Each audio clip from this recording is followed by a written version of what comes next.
Varasi Imre, adventi vendég.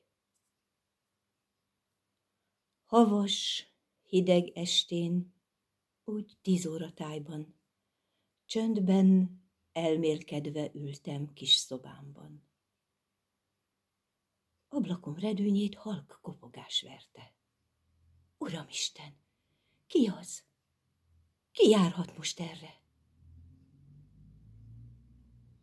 Ilyen rút időben csontáfagy, ha élő, vagy tán szegény vándor, nyughelyet remélő. Hallgatózni kezdtem. Csitt! Elült a lárma. Csak a szél sikongott a nagy éjszakában.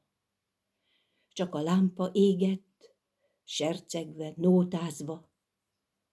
Csak a szívem fogott ijed dobogásba. És megszólalt valami, itt belül, hol úgy fáj, ahol mikor baj van, nagyobb minden bajnál. Ahol a léleknek fáj a seb, a jajszó, ahol visszhangot ad az esti harangszó. Lelkem régi fénye jött hozzám ez este. Régi, Jézus váró hűségem kereste. Megkérdezte, hol van régi ifjúságod? Szívednek kertjében ápolsz-e virágot? Jó apád szavára tudsz-e emlékezni? Az anyai csóktól újra gyermek lenni. Van-e hited, kedved sok kemény tusához, és megcsókolni azt, aki majd elátkoz? És felelt a lélek. Jól tudom, ki vagy te, aki eljöttél hozzám ez adventi este. Üzenetet hoztál az édesanyámtól, hogy megőrizz 1000 veszélytől, haláltól.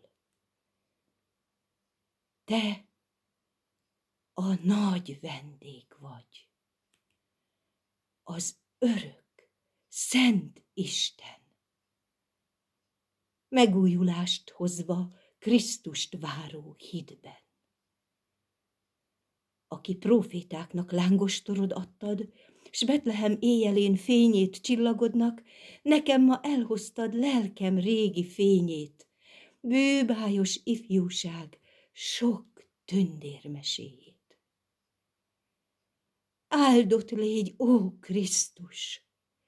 Jöjj ünnepi fényben, hogy a földi vándor szeressen, reméljen.